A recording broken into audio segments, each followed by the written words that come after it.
Hi, hope that your recovery is going well. In this video, I'm going to talk more about what surgeries I underwent and the procedures that I underwent at the hospital to address my tibial plateau fracture. So, as I shared in my last video, if you haven't watched it, I got this tibial plateau fracture skiing. I was admitted to the ER, and from there, I had an 8-day hospital stay.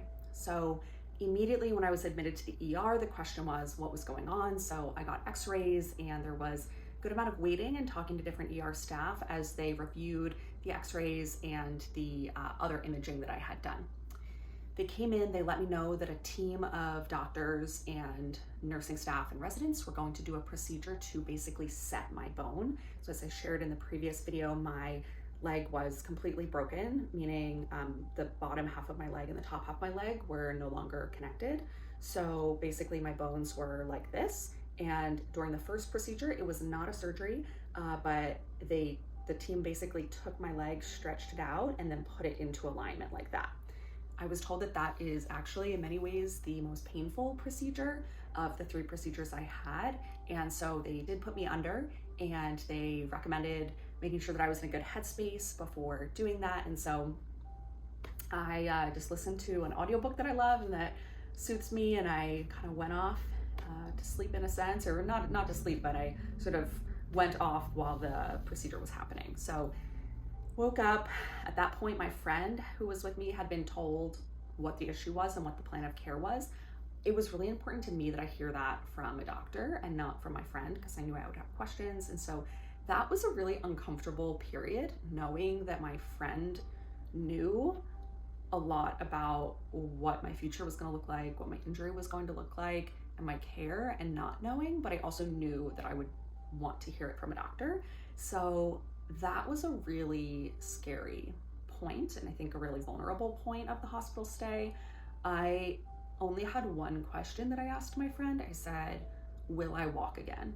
Because at that point, I didn't know anything. I didn't know if I was going to end up having to get my leg amputated. I didn't know if I was going to have severe nerve damage or what was going to happen. And so my friend told me, yes, you're going to walk again. And I said, okay, that's all I need to know. I'm going to just wait until the doctors come. So I ended up getting admitted inpatient, and the surgeon who ended up doing my surgeries was actually out that day. So they called him, asked what he wanted to do. He said he wanted to come in and do the surgery immediately because time was of the essence. What was explained to me is that once they do that setting procedure, for me, there was nothing holding it in place. And so jostling it could be really risky, but also the pressure of the bones being aligned but pushing in on each other could lead to more bone loss. And so they said that that is a significant risk. Doctor came in, they prepped me for surgery. The OR ended up getting really busy with a bunch of emergencies, so I waited overnight for that surgery and ended up going in first thing in the morning. So that first surgery was an external fixator, where they basically put these large bolts through your leg. I had 6 of them straight down my leg, and they basically are like porcupine spines. It is pretty freaky again because you can very much see them. They're protruding from your leg.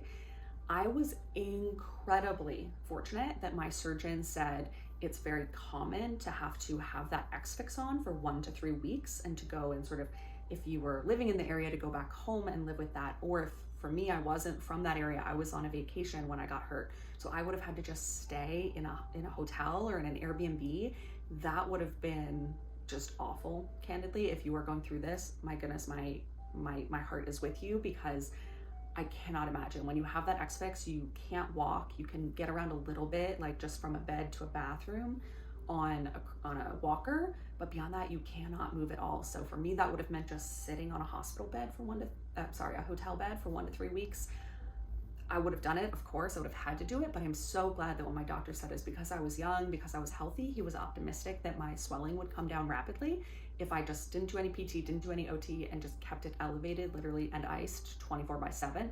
So that's what I did. I just stayed in bed with my leg completely elevated, and the doctors kept coming in to check on me. And within, I don't actually remember exactly how much time, but within a day or two, I was cleared for that next surgery. So really just laid in bed for 2 days. And of course it was really uncomfortable. That X-fix I found to be really just, it's so hard to describe discomfort, but being able to, when you have the X-Fix on, you have to move your leg by holding the metal rods that are externally connected to those bolts coming out of your leg. The goal of it is to keep it stable so the bone just doesn't crunch in on itself. But that means that to use your leg to move at all, you have to pick up your leg using the X-Fix. I just found that to be really uncomfortable. I thought it was just a really strange feeling to move my leg with this sort of, to be unable to move my own leg and to have to do so holding this external metal structure. I didn't like it at all. It was very uncomfortable.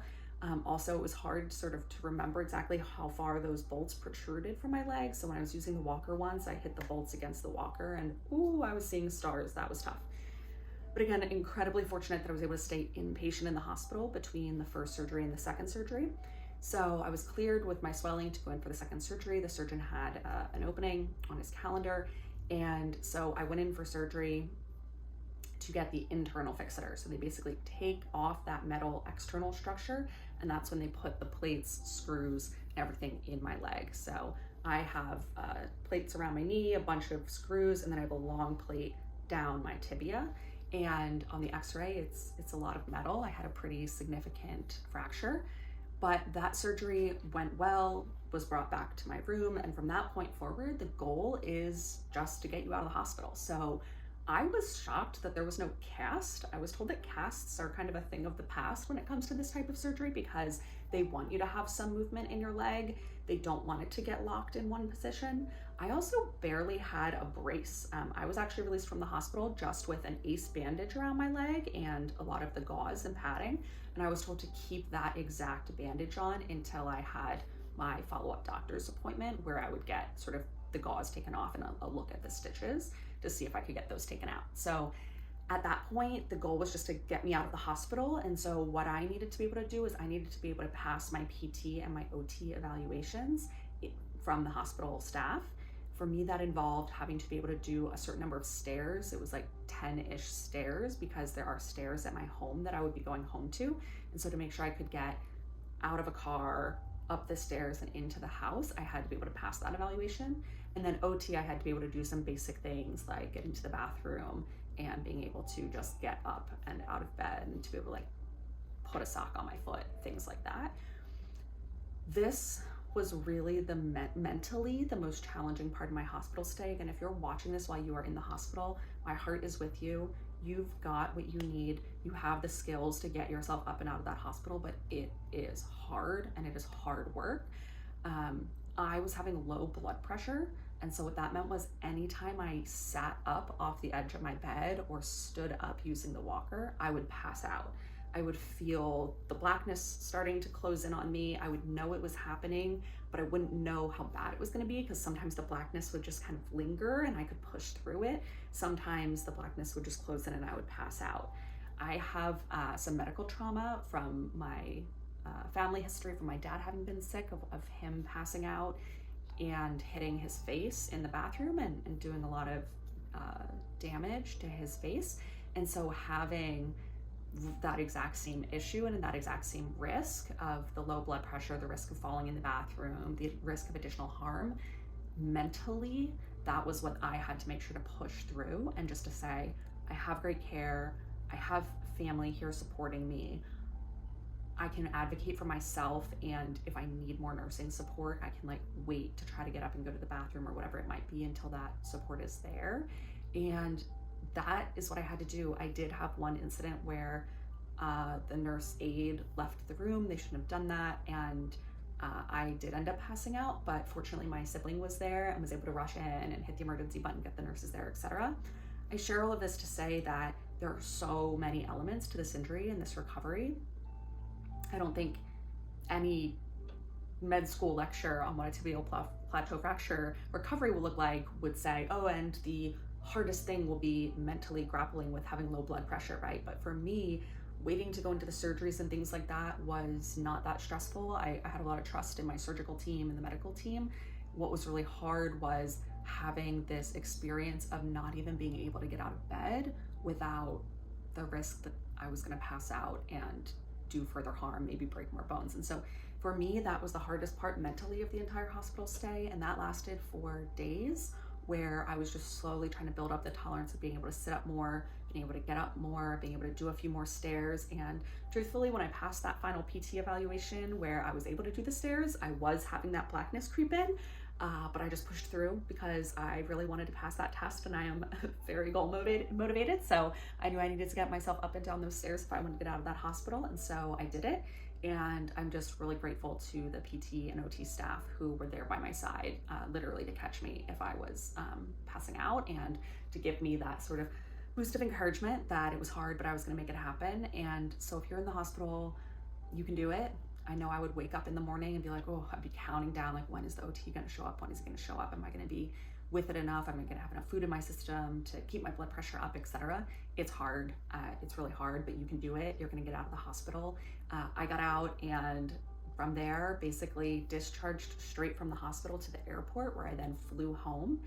That was a real challenge. I will say, you will need a caregiver to be able to do that if you're going straight from the hospital to the airport.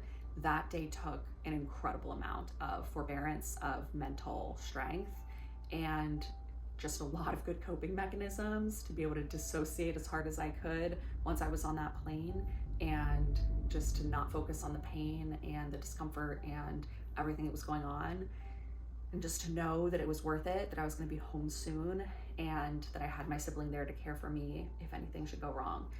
A couple of things I can mention about that discharge process. I had to rebook my flights multiple times because of the low blood pressure and not being able to be released from the hospital.